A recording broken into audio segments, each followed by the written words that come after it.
Good evening friend, शुद्धास ब्लॉगमध्ये सगळ्यांचे स्वागत आहे. कसे आहेत सगळेजण मस्त आणि स्वस्तच असताल. स्वस्त राहा, मस्त आणि मजेत राहा. इकडे बघा मी भोपळा उकडून इकडे आणलेला आहे. माझ्या घरी आलेली मी आणि विरासला आता याचे भोपळ्याचे पराठे करायचे, गोड पराठे. तर याच्यामध्ये मीठ, गूळ आणि भोपळा उकडून टाकलेला आहे कणकेमध्ये आणि वेलची पावडर टाकायची राहिली. हे बघा इथे जायफळ घातलेलं आहे, वेलची घातलेलं आहे याच्यामध्ये आणि बघा दूध, थोडंसं दुधाचं थेंब घातलेलं आहे, म्हणजे तिमण्यासाठी थोडं कमी जर पडलं तर म्हटलं दुधाचं थेंब टाकूया म्हणून दुधामध्ये तिमलेलं आहे.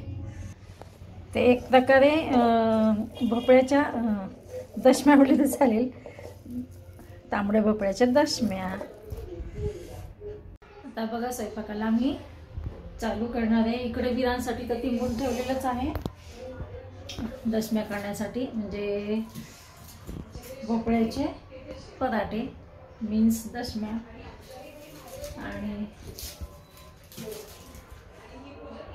कांद्याची भाजी करणार आहे. मी कांद्याची रस भाजी करणार आहे. कशी करते ते दाखवते ना बा. कांद्याची रस भाजीसाठी फक्त एवढंच टमॅटो घेणार आहे. टमॅटोची ग्रेव्ही करून घेणार आहे. टमॅटो धुवून घेते आता. हे पहा इकडं आल्याचे दोन तुकडे घेतले. तिकडे टमॅटो आणि लसूण हे मिक्सरमधून मी बारीक करून घेते, पेस्ट करून घेते. आणि इकडे चिरलेला आहे कांदा. हे कांद्याची भाजी तुम्हाला दाखवते कशी करते मी. आणि हे बघा यांनी आत्ता हे आलेत आणि त्यांनी आणलेलं आहे काय चतुर्भुज रमेशचंद.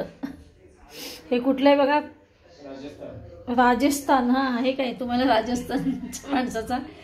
राजस्थानी माणसाचा तुम्हाला ही चित्र याच्यात दिसतंय. आणि ना इतके सुंदर मस्त गुलाबजामुन आहेत त्याच्यामध्ये, खूपच सुंदर आहेत, मोठे आहेत बघा. हे पहा मोठे आहेत की नाही, लाडूसारखे आहेत, मस्त आहेत अगदी. तर आता हे आणलेलं आहे. हे ह्यांचे पार्टनर आहेत ना, त्यांनी मागवतात कोण गेले की तिथून. खूप सुंदर आहेत. आता एक खाऊन बघितलं ना, खूपच छान. हे बघा ही पेस्ट करून घेतलेली. आता ही कुकरमध्ये भाजी बनवणार आहे मी. हे बघा आमच्याकडे काही आणलं ना ह्यांनी, हे बघा असे भाग करायचे असतात, 3 भाग असतात. हे पहा 3 भाग केलेले आहेत लेकरांना आमच्या, दोन्ही मुली आणि आम्ही. हे पहा इकडे बनवते मी भाजी.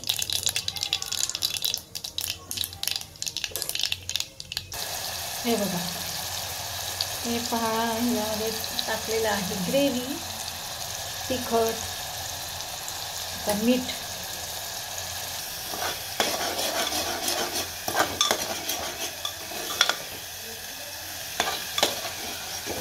हे पाहायला मस्तपैकी तेल सुटते.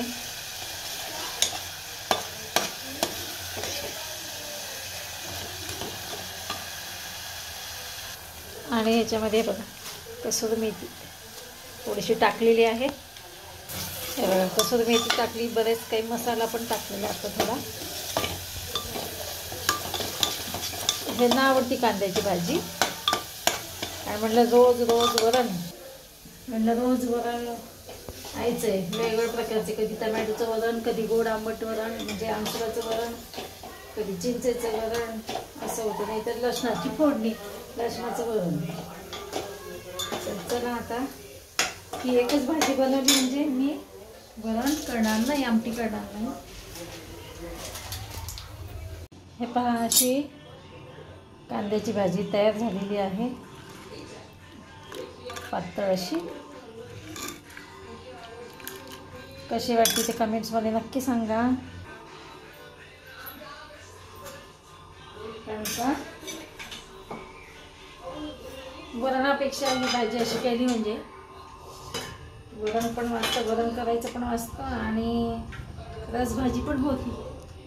चला आता विरांसाठी मला करायचं आहे भोपळ्याचे पराठे.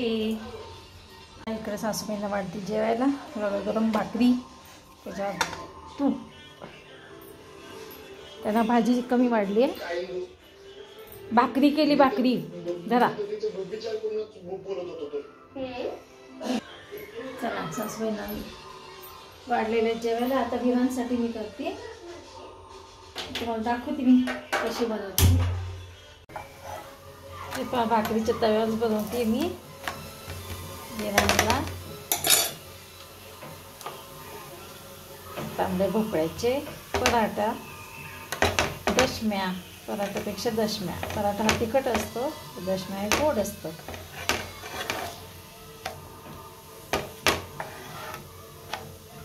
पराठा म्हणजे डोळ्यासमोर येतं तिखट मीठ घातलेला पराठा, आणि गोड दशम्या आहेत. हे बघा अशा प्रकारे विरांसला मी बनवलेल्या आहेत छोट्या छोट्या दशम्या. चला आता झाकून ठेवते. अगदी पुरीच्या आकाराचे म्हटलं तरी चालेल तेवढे बनवलेत. चला हे बघा ह्यांची इकडे चालली इस्त्री. दिसते का इस्त्री? उद्या त्यांना निघायचं आहे टूरला, त्याच्यामुळे यांची चाललेली इस्त्री कपड्यांना गडबड. आणि मी आता स्वयंपाक करून बसलेली आहे निवांत. आणि विरांसला नेऊन द्यायचे मी केलेलं त्याचं खाऊ. तर सासूबाईंचं झालेलं आहे जेवण. आणि आमच्याकडे टीव्हीचे सिरियल चालू आहे.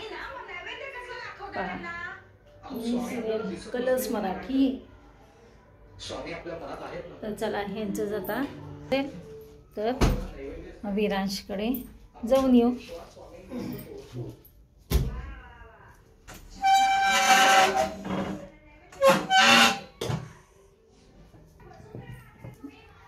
ह्याने आत्ता काही इस्त्री केले कारण का उद्या जायचं आहे त्यांना.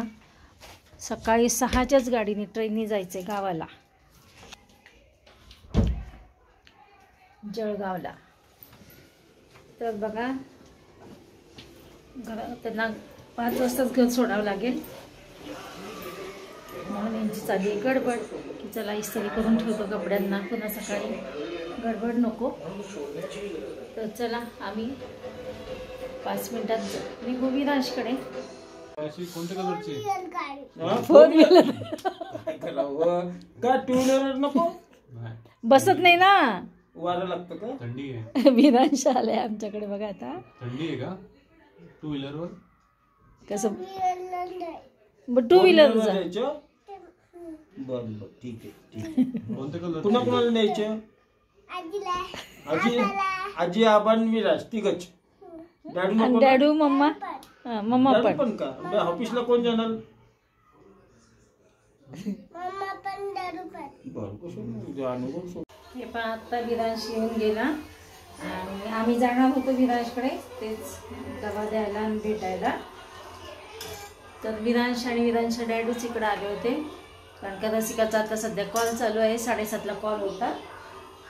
तर म्हटलं चला आता विरांशचा तर टिफिन विरांशचं खाऊ तर विरांशच जवळ दिलं आहे. तर आता आम्ही बसतो जेवायला. चला मग भेटूया अशाच एका नवीन ब्लॉग्समध्ये. तोपर्यंत बाय बाय, टेक केअर.